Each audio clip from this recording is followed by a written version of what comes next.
Welcome to Moments with Marianne. This is your host, Marianne Pastana, and we're here today with special guest, Heather Ivany, who's here to share with us the Akashic Records, a timeless field of wisdom. So what if you can access a timeless field of wisdom that not only offers clarity, but empowers your daily life?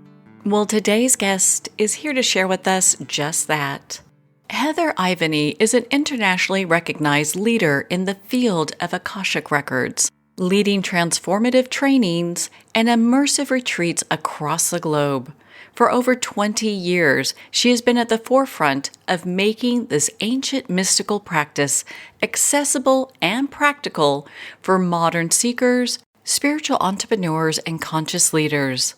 As the founder of the School of Akashic Records, Heather has trained students worldwide, teaching them to access the Akashic Records not as passive observers, but as active participants in their soul's evolution.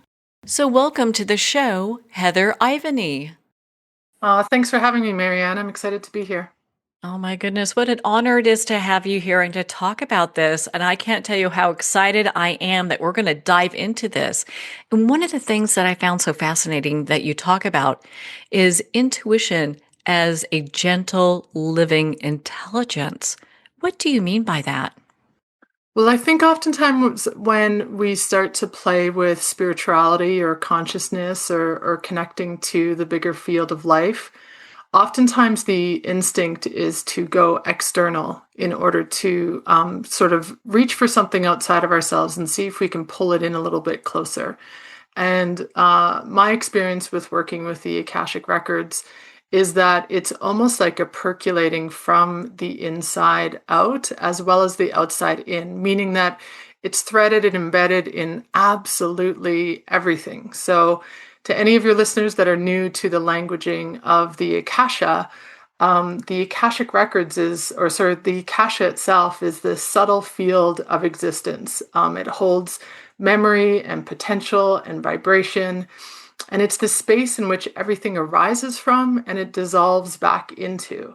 So where spirit kind of descends and comes into matter of human form. So when we look at it from that perspective, or even if we want to look at it from a more scientific perspective as the Akasha being the quantum field, the quantum in definition is space. And so the Akasha, that Sanskrit languaging, when you translate that to English, it translates to space or spirit. So it's directly in harmony with even the quantum field conversation.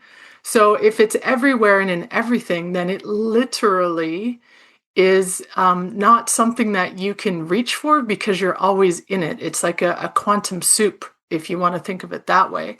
That is either something that we're engaging with subconsciously on a daily basis, or if we want to be more proactive and work with it on a conscious level.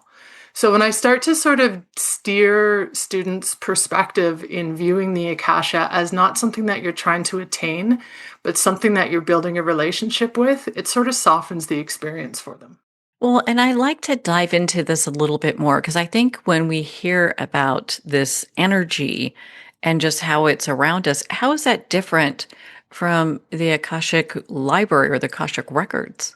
Oh, great. Yeah. So then when we take the conversation of the Akasha, so that's like the broad oneness, and then we delineate it and make it smaller and more focused into an individual form of consciousness. That would be someone's Akashic Records. So in Akashic Records, if the Akasha is the field, then the Akashic Records is that field's memory in a sense. So it's everything that holds consciousness, whether you're talking about water or plants or animals or humans or even someone's business or a property like a real estate property.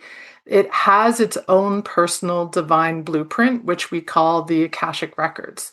So it sometimes is referred to as someone's personal book, which is then takes us to, how we talk about the library in the sky. And it holds within it, it's like an Akashic blueprint would hold every thought, every deed, every action of every lifetime that we've experienced, if you're open to that sort of bigger, in-depth conversation.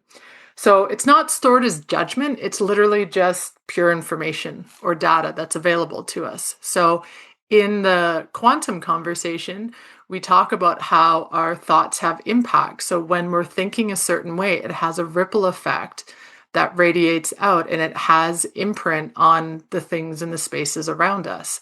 So that ripple effect is stored within your Akashic records, which you can call your frequency or your divine blueprint.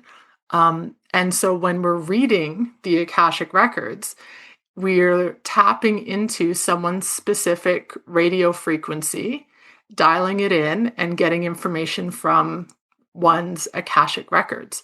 So and when someone reads the records, it's not that they become all knowing, because you can't really command creation to reveal itself. What arises is sort of the information that we receive is filtered through the intelligence of the records themselves.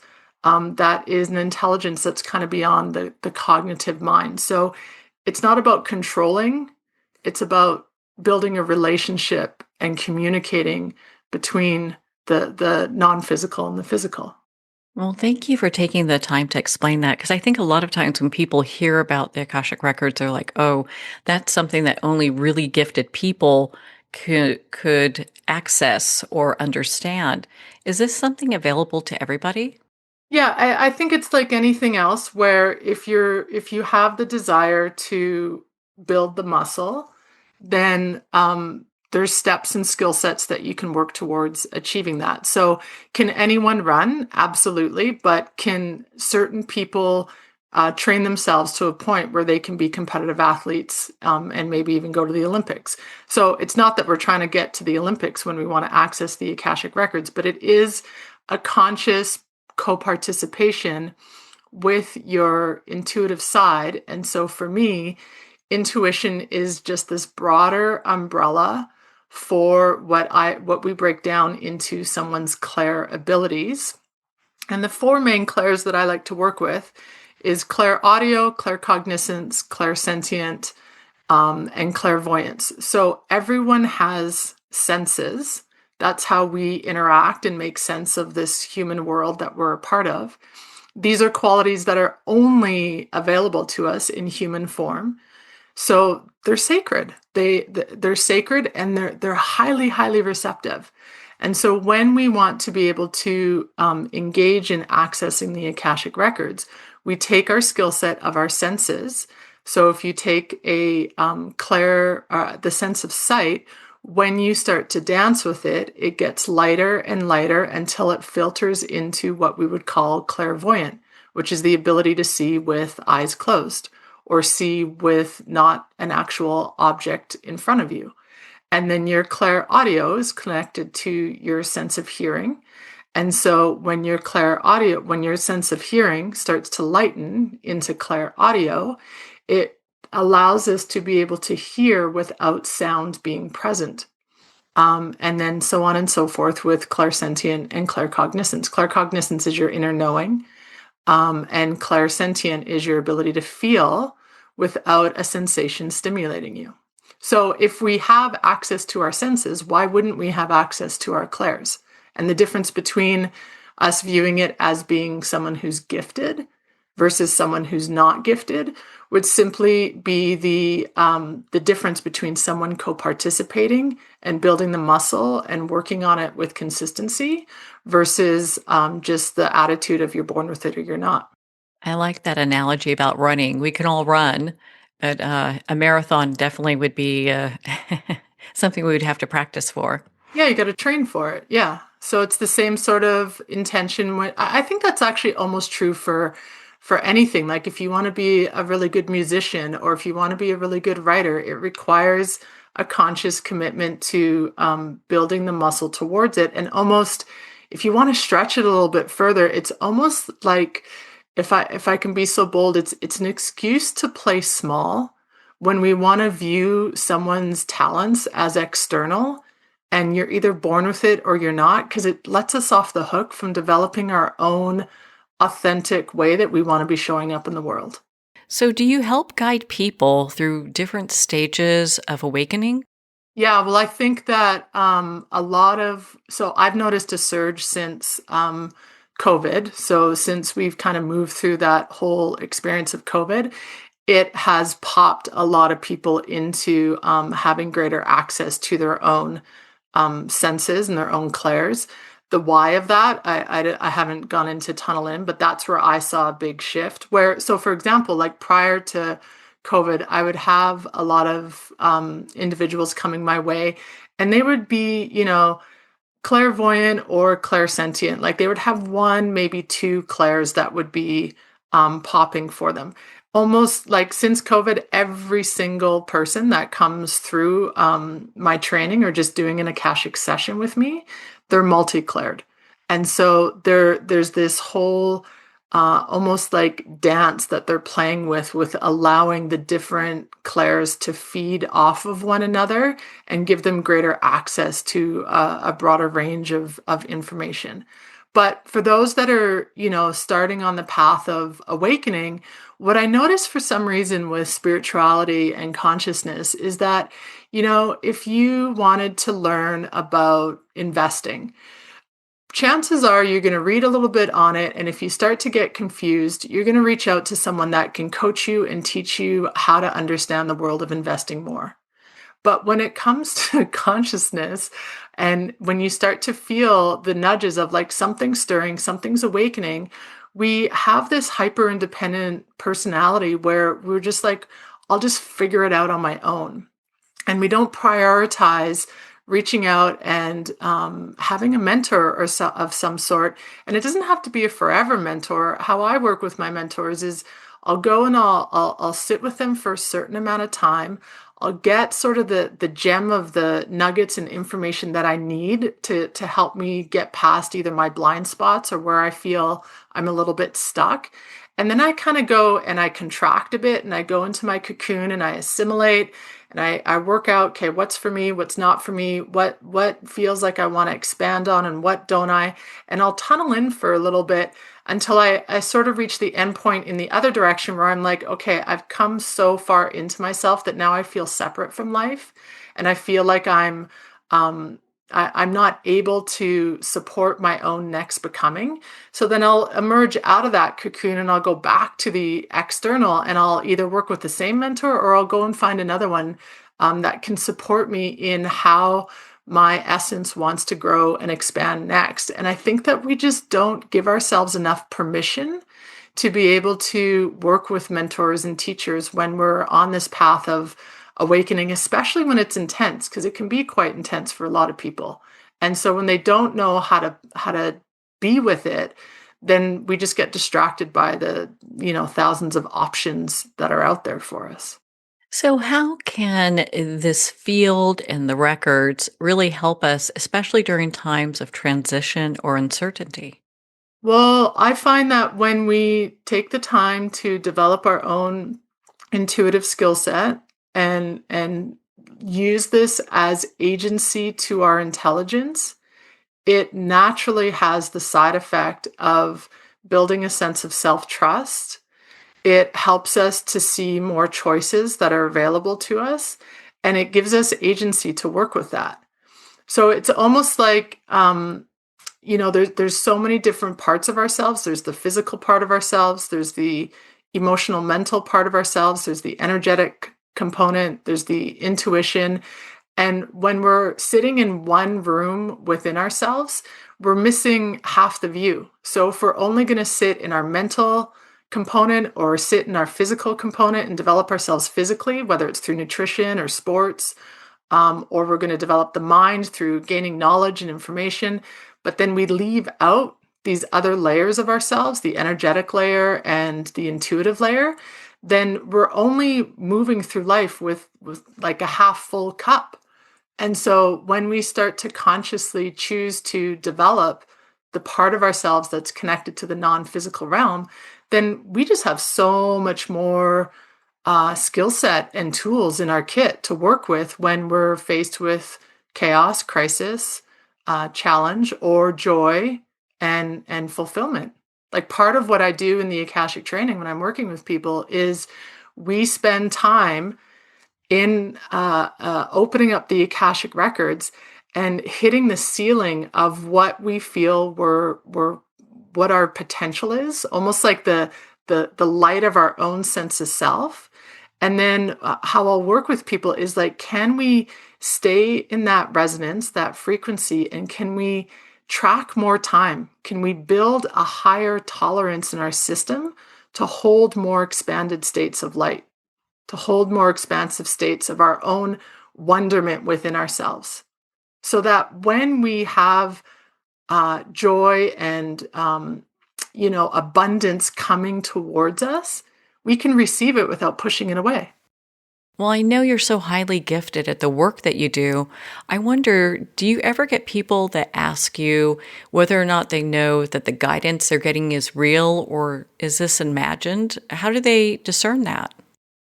Yeah, that comes through often. And the way that I answer it, like if you're open to it, it's not really a very quick sort of like, this is how you can tell that it's working or it's not working, because it will have a different flavor for each of the ways that you're receiving through the clairs. So when we talk about what you're referring to as like mental projection, when something's generated from the mind and we're pushing it outwards, it's almost shaped by like our personal desire of like, I hope this is true, or it might have a bit of an urgency to it, like I need an answer now to what it is that's going on.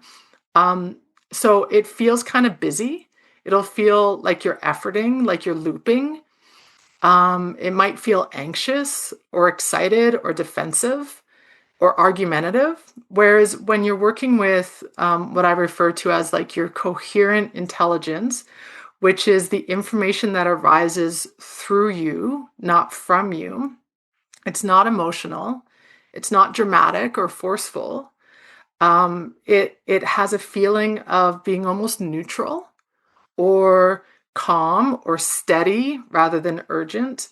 And it oftentimes can be surprisingly simple. So those are sort of like the bigger category of like, how can I tell the difference between my imagination and not?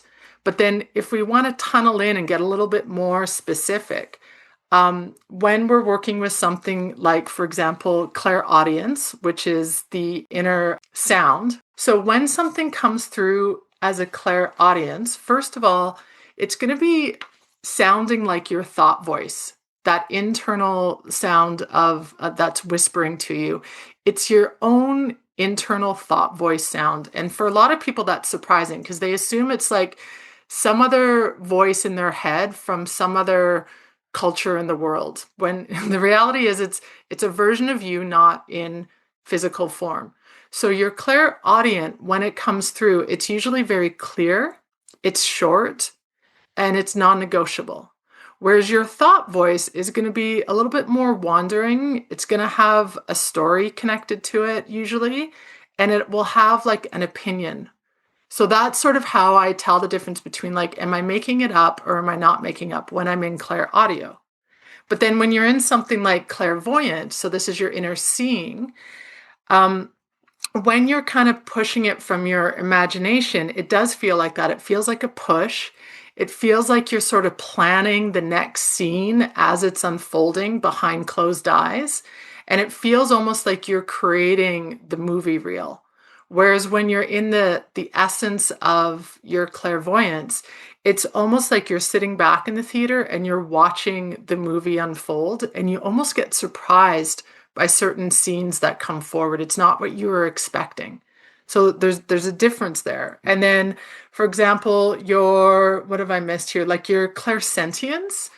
So that's the ability to feel. If you're in the presence of yourself and in, say, a meditation, you'll have sensations that are arising internally without you imposing on it. So you might be in meditation and be having, just an internal desire to feel the field more fully.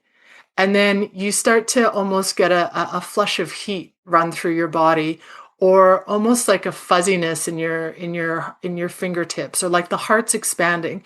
So all of these sensations are coming without any stimulation being imposed upon them. So you're not in a story.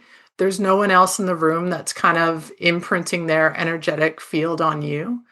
And then when you're in the position of being in front of someone's company and you're picking up clairsentiently what they're feeling, if I'm walking into a room relatively calm and I stand next to someone and I start to feel a sense of anxiety growing within me when there's nothing in my world taking place that is creating anxiousness, that's when I know that I'm picking up on someone else, rather than it being my own sensations that I'm feeling. So there's ways that you can discern in that manner. Thank you for taking the time to explain that because I'm sure many of us can really relate to walking into a room and having a bunch of strangers there and we're feeling anxiety or feeling sadness or feeling something and going, wait a minute, that's not me. I'm not feeling that way right now. Yeah. And then what we'll do is we'll take that home with us and we'll start to take that on as our own without sort of having good, I call it kind of energetic hygiene practices of being able to clear something out before we move to our next destination. So, a simple gesture is like when you're feeling the anxiety and you walk into a room, if you don't want to be that permeable, then just intentionally allowing yourself to press that energy away from you and just say, this is theirs, not mine. You don't even have to know who it belongs to, but you're just setting a very clear boundary of this is theirs, not mine. And then if you carry on home and you still feel like you've taken it on, nothing wrong with that. It's not like you have to feel shame or punish yourself for it, but you might come home and change your clothes into like your evening loungewear so that you're taking that energetic signature off, or you might run your wrists under cold water just to help to cleanse the nervous system a little bit and bring it back into a reset.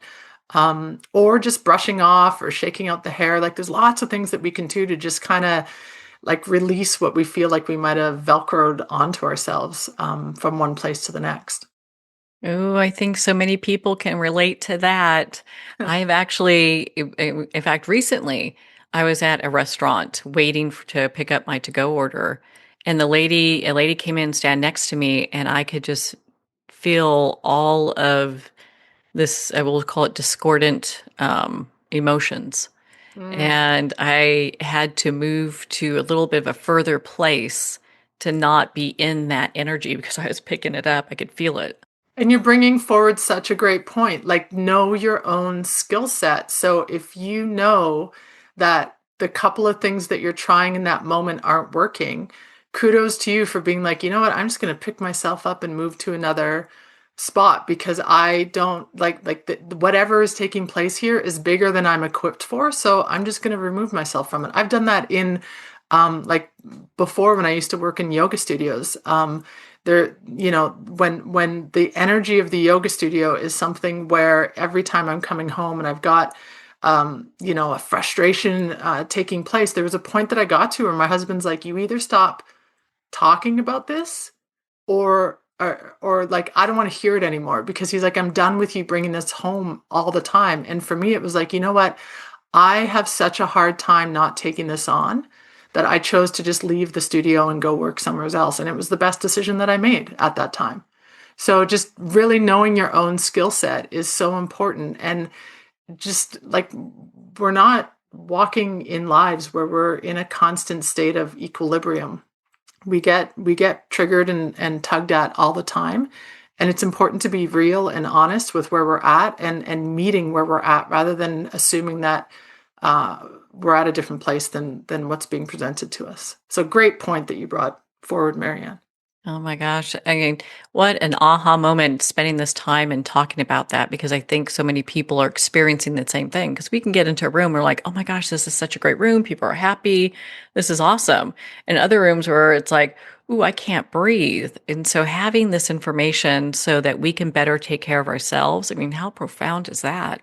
Yeah, and give yourself a little bit of a like a preparation list before you go. Like if I'm going, this is one of the joys of having kids, I think, is that when my kids were small, I could be like, you know what? I got to get out of here because I got to go tuck in my daughter before she goes to bed, right? So have ways to give yourself an exit if you feel like a space isn't the best situation for you at that time. So have a way to be able to, like, if you're going with someone, be like, you know what, can we just check in with each other after about an hour and see how we're feeling? And maybe we'll just go for a walk outside for 15 minutes and come back if needed. Or maybe we give ourselves permission to not stay the full time. Give yourself permission to have languaging to be able to excuse yourself from a inner conversation without being rude so that you can go see what's happening on the other side of the room. So just having these little like places to create the ways in which we can set ourselves up for success and just be really honest with our sensitivity level, especially if we're empathetic and highly clairsentient, because it's really challenging to not take on and feel all of that energy that's taking place in a room. Well, I'd like to dovetail with something you just said and setting ourselves up for success. Do you find that people are using this for business practices as well? Yeah, so I also work like in sort of corporate environments using some like so it's not Akashic Records training, but it's giving people almost like mental fitness skills on how to move from that resistant brain that is can kind of negatively kick in for a lot of the day, and how to bring in more of your sage brain, more of your wise brain. So I'll infuse a lot of what I've worked with in the realms of spirituality into corporate settings, but I changed the languaging so that it's user friendly, so that it just allows a welcoming of any type of denomination to come in. But even if you want to stay in the spiritual realm and work with business, you can open up the Akashic records for someone's business. And so, because a business requires a physical body to move from the non-physical cosmic realm into the 3D realm, there's a Akashic records connected to it. So your business required yourself. You might have had business partners when you first started, or other people that were helping set things up. So you can open up the Akashic records for your business, but then also open up the Akashic records for the other people involved. And you can harmonize the energy between you. You can see where there's disharmony and what's needed to be able to tease that out a little bit. You can check in and see where certain souls bring so much agency to the business, and where you might need to outsource and bring someone else in to fill different gaps. So there's a lot of ways that you can use the Akashic records for opening and expanding your business. Yeah. Well, I understand one of the things you teach on also is making sure when we receive this information that we're living the guidance. What does that mean? So when I first started doing Akashic readings or sessions, whatever languaging feels better for people, what I noticed is that a lot of practitioners will clear things energetically in someone's field. So they'll be, like, oh, I'm noticing, I don't know, sometimes people say like a belief system or a contract that's coming through. And so let's clear that energetically if it's ready to be released. And so they'll go through that process energetically, and then they leave it and they move on. Well, we are existing in a three-dimensional realm where the human part of us has a lot of control.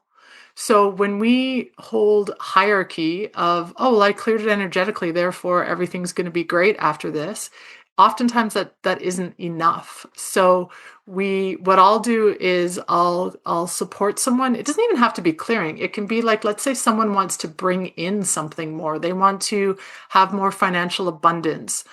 So we might go into their records, and perhaps we go into a past life where they've experienced financial abundance. We'll get some tools and some wisdom teachings from that past life that worked for them at that time, and see if we can imprint that into present moment energetically. So let's carry what is in your cellular matrix somewhere from this past life of being financially abundant. Let's open that and bring it more to the surface in your present life. So we'll do that energetically together. But then afterwards, I'll go a step further and be like, okay, now, from the energy that works with this individual, give us some actionable steps that he or she can do on a daily basis to ensure that this new version of themselves, this new pattern that they're playing with, stays online. It stays in the forefront, and they don't end up over time reverting back to their past conditioning. So then I'll get like a bullet point list of 3 or 4 different action steps that they can do.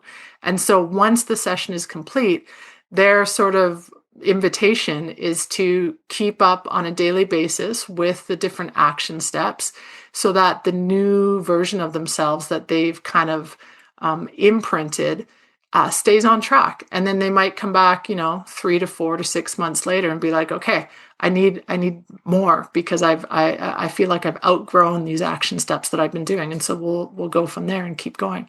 But bringing the conscious into the physical, for me, I don't understand how you do it without otherwise. Like it has to, they both have to be in a relationship together and working together in order to have growth edges and expansion take place.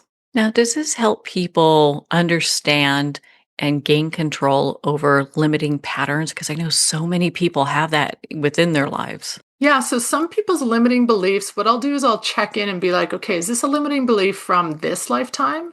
Or is this a limiting belief from like a previous lifetime that they've carried forward into this lifetime? And for me, that's just really good data to know. Like when some people are like, I've just been working with this limiting belief for so long. And I just, no matter what I do, I can't seem to shake it. And so knowing that it has like a deeper root system than this one lifetime is helpful to just give some grace and compassion to the individual that's been sort of frustrated trying to work with it. So we'll identify where it comes from. We'll see if we can get information as to like what's the undercurrent of the belief system. Is it a deep felt sense of unworthiness that's triggering a belief system of, I can't, go after this thing that I want to play with. I can't go and audition for the singing career that I want to have because I just feel like I'm not good enough to make it. So we'll work with the root of it energetically, the belief system, and then we'll play with it on an action basis in real time. But another way that it'll come through is so the difference for me, like a belief system is something that has come through in your human experience. It's developed and curated from this lifetime, this experience that you've had as a human. So what's good about that is it's not as thick as, say, a contract. So sometimes we have contracts with ourselves, not always with other people. We forget that we have contracts with ourselves. Like I'll go in and I'm going to have this experience as a human, but here's the deal that I'm going to make with myself. Here's the contract that I'm going to have with myself.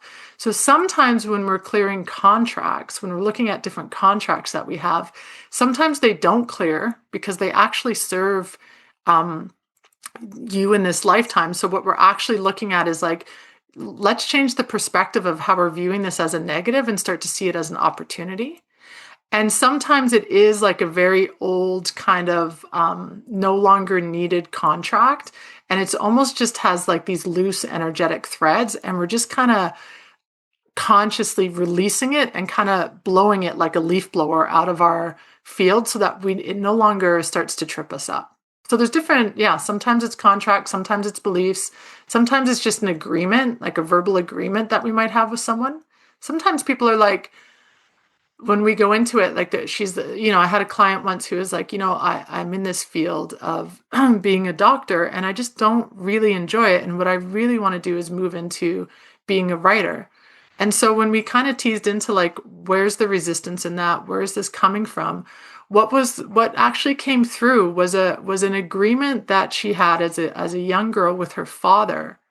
To her father had a dream for her to be a doctor, and she made a verbal agreement with her dad to fulfill that. And so when we discovered that together, then energetically we went back into that moment, even if she vague, like could barely recall it. We just went into the time as a young girl where she made this agreement with her dad. And we energetically released her from that verbal agreement. And what she shared was in the weeks afterwards, she felt more confident in being able to have the conversation with her dad of how she wanted to change from this one career into another career. She noticed her confidence starting to build in that transition. And within a few months, she was able to shift in the direction that she wanted to, simply because we were able to first energetically identify, where is this even coming from? And then actioning ways to support her in steps in moving in the direction that she wanted to grow. What a profound story of being able to overcome difficulties using this information. How do you help guide people to allow them to integrate this wisdom instead of feeling overwhelmed? Right. So there's a few ways that, so usually when I do a session with someone, it moves in a circle. So we don't tap into 8 different categories or topics in one session. Usually there's like an underlying theme that we end up moving into. So I think that helps the overwhelm in the sense that it feels like the whole hour that we're spending together. Even if we go into spend some time personally or business or relationship, like we can ping into those different arenas in their lives. But in each arena, usually we end up kind of, oh, here we are again. We're circling back to this piece that came through right at the beginning of your session, but we're seeing it from a different lens by looking at it in this perspective rather than the previous perspective that we were looking at it from. I think the system of okay, let's identify it energetically. Let's move through the process of what we need to do to release it, and then giving them actionable bullet points to work with. It gives them a takeaway so that they don't feel so overwhelmed. And then always with my sessions, I offer people, so we do them over Zoom, so people can take that recording and they can download it. And if they want to just work on one little nugget to start, they have that recording to come back to in a couple months' time when they're ready to then take on another component that came through in a reading. The only sort of suggestion that I have is that I work in present moment with individuals. So if it's something significant, like should I quit, should I change my job and move to some other location? If that was a strong no in their session and they were working on other things for a couple of months and they went back and listened to the recording and they're like, oh yeah, I really felt the pull that I should move, but I listened to the recording and yeah, I forgot that recording said no, don't do it. What I tell people is the future is not planned, so it will change. That like the present moment changes as the future reveals itself to us. So something like that, you may just want to check in and say like, hey, has anything shifted in my field right now? Like, is it a better time now that I've worked through A, B, C, and D for me to then change locations and relocate my job to another area? And in like 4 months' time, it might be like, oh yeah, all lights are green. It's a total heck yeah, go for it. So that's the only thing that I say if people are going back and listening to the recording. But the other component to keep in mind is that when I'm in someone's records, I'm literally in their frequency. So if someone's like, it's so interesting, like if someone is really a slower vibration, my languaging will slow down and I'll talk at a slower pace. And when someone's more type A and a strong doer, sometimes I'm talking so fast that I'm like trying to catch my breath in a sense. So I have a lot of a lot of reassurance in, if the information is coming through, this person is not only ready to receive it, but they're capable of receiving it. So what feels to me like the Heather in me, if I'm like, wow, like there's so much that came through in this hour, that's a lot. To the person receiving, it might be super manageable for them. So I really trust that the energies and the frequencies that are working with people have their highest and greatest good in mind. So they're not trying to be seditious. They're not trying to be sarcastic. They're not trying to set you up for failure. If the data and information is coming through with a lot all at once, it's because you're ready for it and your system is moving with you. If there's only a couple of things that are coming through, it's because that person is being invited to work at a slower pace. So I don't really feel like there's the overwhelm might simply be in the sense that, when something's really new and you're kind of excited and nervous at the same time, so you don't receive all the information because that nervous, excited energy is kind of sitting there. So that's why it is nice, like, to sit back on a Sunday afternoon and have a cup of tea and watch the recording a second time, to let it land a little deeper. So I understand you have a School of Akashic Records, and I'd love to hear about that. Yeah, so what I love about this is it's called SOAR, so School of Akashic Records. And the intention behind that is a big mission that I have is to um, allow people, like, if you're coming in for an Akashic reading, that's sort of step one. And some people are totally fulfilled with that. They're like, I'm coming in for a reading. That's all I'm interested in. I'm good. And some people, I think a lot of people are super curious about ways in which people work with energy. But when they're watching it from sort of the bystander perspective, it looks like this person's super masterful and I can't even do what they're doing. So that's why I teach people how to access the Akashic Records, because it's broken down into very easy steps that we work with. So phase 2 is learning how to read the Akashic Records, whether you want to do it for yourself or for others. That's part of that experience. And then everyone that kind of comes through as an alumni, oftentimes people feel like they don't have a big community of people that they can have these conversations with. So the third phase is just joining into continuing education, which is super simple. We meet once a month on Substack live, and we just have a group Akashic session together with some conversation afterwards. And then the fourth phase is, do you want to be teaching other people how to read the Akashic Records? And so you can get on and off at any stage of those 4 phases in the SOAR experience, depending on where your flavor of interest is. Well, my goodness, Heather, you're such an inspiration. Where can our listeners connect with you and be part of your community and make an appointment and learn more about your work? Thanks for asking. The easiest way is just to go to my website. It's my name, heatherivany.com, so Ivany. And you can have everything from free all the way up to self-study programs, and then joining me on retreats or for Akashic trainings that I do live, online, and in person. So I try my best to give just a wide range of financial options and like energy commitments as well. So yeah, you can book an Akashic reading there and you can see all the different things that I have available. Well, Heather, thank you so much for taking the time to be on the show with us here today.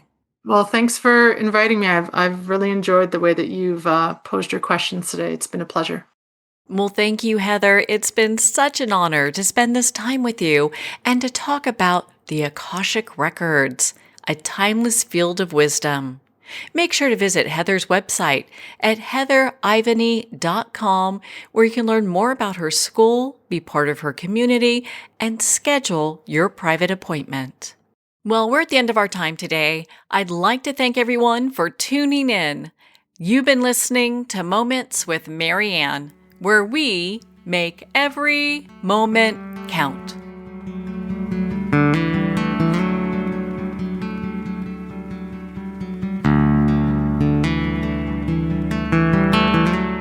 In a single moment, your life can change. Moments with Mary Ann is a transformative hour that covers an endless array of topics with the best of the best. Her guests are leaders in their fields, ranging from inspirational authors, top industry leaders, and business and spiritual entrepreneurs. Each guest is gifted and a true visionary, a recognized leader in her own work, and while teaching others to develop, refocus, and grow, Mary Ann will bring the best guest and sometimes a special surprise. Don't miss this. You never know just which moment will change your life forever.